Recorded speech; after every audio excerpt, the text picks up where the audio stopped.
بسم الله الرحمن الرحيم الحمد لله والصلاة والسلام على رسول الله وعلى آله وصحبه ومن والاه. அபு மூசா ரலியல்லாஹு அன்ஹு அறிவிக்கிறார்கள், لو رأيتني وأنا أستمع لقراءتك البارحة لقد أوتيت مزمارا من مزامير آل داود.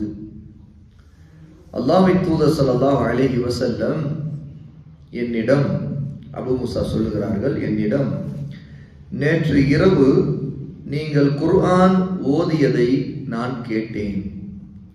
நீங்கள் அதை பார்த்திருக்க வேண்டுமே. தாவூதின் குடும்பத்தாருக்கு வழங்கப்பட்ட இனிய குரல் வளம் உங்களுக்கும் வழங்கப்பட்டிருக்கிறது என்று கூறினார்கள். இமாம் புகாரி ரஹிமஹுல்லாஹி தஆலா 5048வது ஹதீஸாக இதை பதிவு செய்கிறாங்க. அபு மூசா ஓதுவதை, குர்ஆன் ஓதுவதை ரசூலுல்லாஹ் இரவு நேரத்தில் கேட்டிருக்கிறார்கள். ரசூலுல்லாஹ்வுக்கு மிகப்பெரிய சந்தோஷமாக அது இருந்திருக்கிறது. ஏனென்றால் அபு மூசா ஓதியது மிகவும் கேட்பதற்கு இனிமையான அழகான குரல் வளத்தோடு தஜ்வீதுடைய சட்டங்களை பேணி உச்சரிப்புகளை சரியாக உச்சரித்து மிகவும் தேவையான ராகமிட்டு அவர் ஓதியிருக்கிறார்.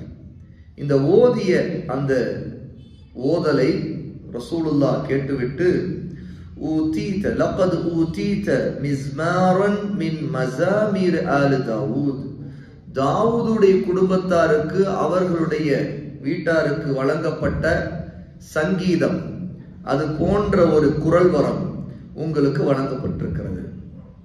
தாவூத் அலைஹிஸ்ஸலாத்து வஸ்ஸலாமுக்கு அல்லாஹ் இறக்கிய ஜபூர் வேதம் மிகவும் இனிய குரல் வளத்தோடு ஓதக்கூடிய வழக்கம் அதை தாவூத் அலைஹிஸ்ஸலாத்து வஸ்ஸலாமுடைய குடும்பத்தாருக்கு இருந்தது.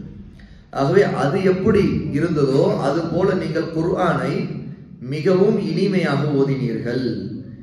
அதை நான் மெய்மறந்து கேட்டேன், அதை நீங்கள் பார்க்கவில்லை என்று சொன்னார்கள்.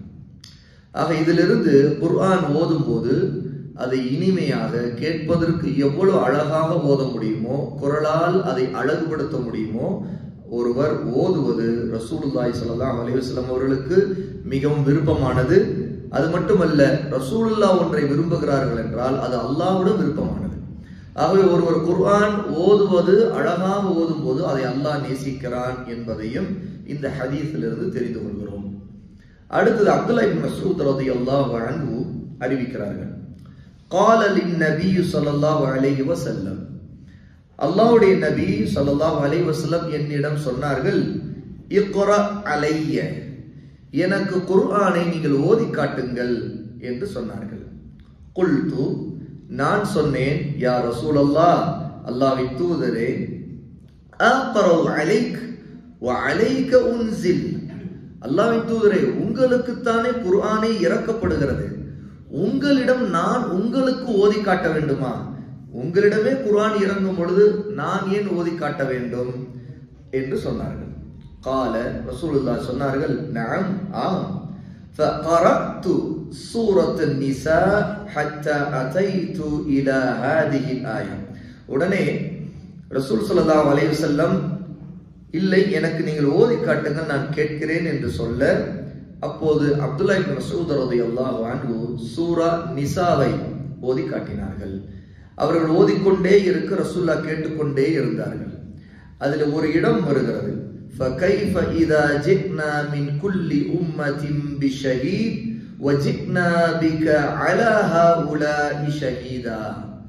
இந்த ஆயத்து வந்த நேரத்தில் ரசூலுல்லாஹ்விடம் இப்னு மஸ்ஊத் இதை ஓதும் பொழுது, فَكَيْفَ إِذَا جِئْنَا مِنْ كُلِّ أُمَّةٍ, ஒவ்வொரு சமுதாயத்தையும் அழைத்து நிறுத்தி அவர்களை கொண்டு வரப்படும் போது, அதுபோல் உங்களையும் கொண்டு வரும்போது, பிஷஹீத், சாட்சிக்காக கொண்டு வரப்படும் போது, வஜிக்னா பிக அலா ஹவுலாஇ ஷஹீதா, இவர்களுக்கு உங்களை சாட்சியாளராக, நீங்கள் இவர்களுக்கு தூது செய்தியை, அல்லாஹ்விடமிருந்து இறக்கப்பட்டதை எடுத்து சொல்லிவிட்டீர்கள், தெளிவுபடுத்தி விட்டீர்கள்.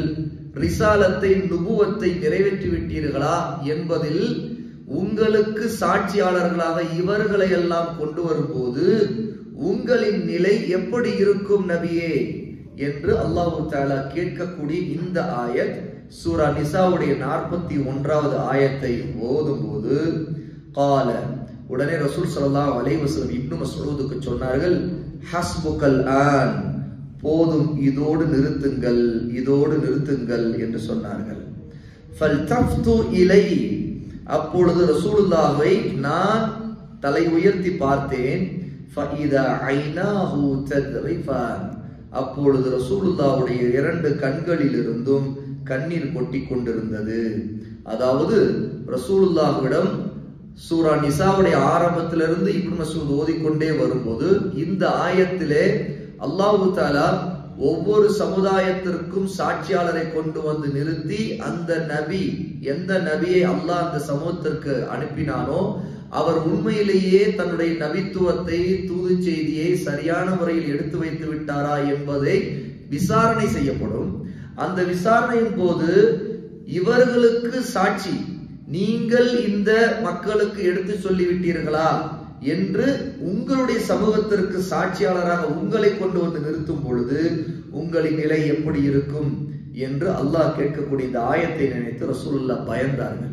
நாளைக்கு மறுமையிலே அல்லாஹ் நம்மை சாட்சியாளனாக கொண்டு வந்து நிறுத்தும் பொழுது இந்த உம்மத்திற்கு நாம் சரியாக அல்லாஹ் கட்டளையிட்டபடி நாம் செய்தியை சொல்லிவிட்டோமா, தூதுச்சுவத்தை வகையை தெரிவித்து விட்டோமா என்பதிலே பயந்து நாளைக்கு நம்முடைய நிலை என்ன ஆகும், நாளைக்கு அல்லாஹ் விசாரிப்பானே என்கிற நிலையை நினைத்துதான் ரசூலுல்லாஹி ஸல்லல்லாஹு அலைஹி வஸல்லம் கண்ணீர் வடித்தார்கள் என்று இந்த செய்தியை அறிவிக்கக்கூடிய அப்துல்லாஹ் இப்னு மஸ்ஊத் ரலியல்லாஹு அன்ஹு இந்த ஆயத்தை ஓதிய போது நடந்ததை நமக்கு தெரிவிக்கிறார்கள். இமாம் புகாரி ரஹிமஹுல்லாஹி தஆலா 5050வது ஹதீஸாக இதை பதிவு செய்கிறார்கள். ஆக இதிலிருந்து நமக்கு தெரிய வரக்கூடியது முதல் விஷயம், குர்ஆனை நாம் அழகிய முறையில் ராகத்தோடு ஓத வேண்டும். இரண்டாவது, மற்றவர்கள் ஓதச் சொல்லி நாம் கேட்க வேண்டும். அவைதான் ரசூலுல்லாஹ்வுக்கே வஹி இறங்கி கொண்டிருந்தாலும் இப்னு மஸ்ஊத் ரசூல் ஸல்லல்லாஹு அலைஹி வஸல்லம் எனக்கு ஓதுங்கள் என்று சொல்கிறார். ஆக ஒருவர் ஓத இன்னொருத்தர் கேட்பது ஒரு சிறந்த சுன்னா. ரசூலுல்லாஹ்வுக்கு அவர்களுக்கு வஹி இறங்கி இருந்தும் கேட்டார்கள் என்றால் நாம் நம்மை போன்ற சாதாரண மனிதர்கள் மற்றவர்கள் அழகான முறையில் ஓதுவதை யார் சிறந்த முறையில் ஓதுவார்களோ அவர்களை ஓதச் சொல்லி நாம் கேட்பது இருக்குதே, அது ரசூலுல்லாஹ் நடைமுறைப்படுத்திய ஒரு சிறந்த சுன்னா. அதை பின்பற்ற வேண்டும். மூன்றாவது விஷயம், இதிலிருந்து நாம் தெரிந்து கொள்ளணும், இந்த ஓதச் சொல்வதின் நோக்கம் என்ன? ஒன்று, கேட்க விரும்புவது ஒரு நோக்கம், அல்லாஹ்வின் வார்த்தைகளை நம்ம காதால் கேட்க வேண்டும். இன்னொன்று, அந்த ஓதச் சொல்லப்படுகிற அந்த ஓதுவதில் இருக்கக்கூடிய கருத்தை உணர வேண்டும், விளங்க வேண்டும். அதன் மூலமாக நம்முடைய ஈமான் அதிகரிக்க வேண்டும். அவைதான் ரசூலுல்லாஹ் கேட்டுக்கொண்டே இருந்தவர்கள் மறுமை நாளின் நேரத்தில் தன்னை அல்லாஹ் சாட்சியாளனாக நிறுத்தி இந்த உம்மத்திற்கு நீங்கள் செய்தியை சொன்னீர்களா என்று விசாரணை செய்யும் பொழுது அந்த விசாரணையின் கட்டத்தில் தன்னுடைய நிலை என்ன ஆகும் என்பதை பற்றி கவலைப்படுகிறார்கள், பயப்படுகிறார்கள். ஆக இது போலத்தான் நாம் குர்ஆனை நாம் ஓதினாலும் சரி, மற்றவர்கள் ஓதினாலும் சரி, அதுல உள்ள செய்தியை புரிந்து கொள்வதற்கு முயற்சி செய்ய வேண்டும். இதற்கு அவசியம் அரபி தெரிஞ்சிருக்க வேண்டும். அரபி தெரியாமல் அது வாய்ப்பே இல்லை. குறைந்தபட்சம் நாம் ஓதக்கூடிய சின்ன சின்ன சூறாக்களையாவது அந்த சூறாக்களுடைய அர்த்தத்தை தெரிந்திருக்க வேண்டும். அப்போதுதான் இமாமாக இருக்கக்கூடியவர் தொழுகை நடத்தும் போது அவர் சிறிய சூறாக்களை ஓதும் போது அந்த சூறாக்களுடைய அர்த்தத்தை தெரிந்து உணர்ந்து உள்வாங்கி நாம் அந்த தொழுகையிலே முழு ஈடுபாடு காட்ட முடியும். அந்த சூறாக்களுடைய வார்த்தைகளிலே நாம் உதாரணத்திற்கு அல்ஹம்துலில்லாஹி ரப்பில் ஆலமீன் என்று இமாம் ஓதும் போது நாம் நமக்குள்ளே தோன்ற வேண்டும், நமக்குள் எண்ணம் எப்படி ஏற்படும், எல்லா புகழும் எல்லா நன்றிகளும் அல்லாஹ்வுக்கு உரியது, அவன்தான் உண்மையிலே இந்த வானங்கள் பூமி அனைத்தையும் படைத்து பரிபாலித்து வரக்கூடிய ரப்புல் ஆலமீன் என்று நாம் உணரணும். அப்போ அந்த ஆயத்து நம்ம கேட்கும் போது அந்த ஆயத்தோடு நாம் கனெக்ட் ஆகும், இணையம். அதனுடைய உண்மையான உயிரோட்டம் கருத்து நம்முடைய ஈமானை அதிகப்படுத்தும். அப்ப இந்த விஷயத்தையும் இந்த ஹதீஸின் மூலமாக நாம் குர்ஆனை ஓதுவதையும் ஓத கேட்பதையும் அதை விளங்கிக் கொள்வதையும் ரசூல் ஸல்லல்லாஹு அலைஹி வஸல்லம் முக்கியமான சுன்னாவாக இங்கே மிக அவசியமான ஒன்றாக நமக்கு வழிகாட்டி இருக்கிறார்கள். ஆகவே குர்ஆனை ஓத ஆசைப்படுவதும் அதை ஓதுவதை கேட்க ஆசைப்படுவதும் ஒரு சிறந்த சுன்னா. அதை நம்முடைய வாழ்க்கையிலே பல நேரங்களில் நம்ம நடைமுறைப்படுத்தலாம். இதற்காக நிறைய நேரங்கள் செலவாகும். பல வேலைகளை செய்து கொண்டே நாம் குர்ஆன் ஓதுவதை கேட்க முடியும்.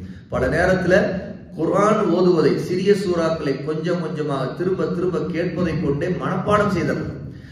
அது மட்டுமல்ல, எத்தனையோ பேர் இப்படி கேட்டு கேட்டு ஒரு குறிப்பிட்ட காரி, சிறந்த முறையில் ஓதக்கூடிய ஒரு ஹாஃபிஸ் காரி உடையதை, அவர்களுக்கு பிடித்த காரி உடையதை கேட்டு கேட்டு அவர்களைப் போலவே அழகாக ஓதக்கூடியவர்களாக மாறியிருக்கிறார்கள். அவர்களைப் போலவே அந்த ஏற்றம், இறக்கம், தஜ்வீதுடைய சட்டங்கள் அதையெல்லாம் பின்பற்றக்கூடியவர்களாக மாறியிருக்கிறார்கள். அவை கேட்கக்கூடிய வழக்கம் என்பது மிகச்சிறந்த வழக்கம். இன்னொரு விஷயம் இருக்கிறது. யார் ஒருத்தர் இப்படி அல்லாஹ்வுடைய ஆயத்துகளோடு இப்படி கேட்கக்கூடிய வழக்கத்தை அதிகப்படுத்துகிறார்களோ அவர்கள் மிகவும் பாதுகாப்பு பெற்றவர்கள். ஏன் தெரியுமா? அவர்கள் தான் அவருடைய உள்ளம் குர்ஆனால் ஈர்க்கப்பட்ட பிறகு அவர்களை போன்றவர்கள் அவ்வளவு சீக்கிரம் இன்னைக்கு இருக்கக்கூடிய இசை, பாட்டு, மற்ற ஹராமான விஷயங்கள் இதிலெல்லாம் அவர்களுடைய கவனம் போகாது. உண்மையிலே அவர்களுக்கு அது போன்ற விஷயங்கள் காதுக்கு வரும்போது அவர்களுக்கு வெறுப்பு வரும்.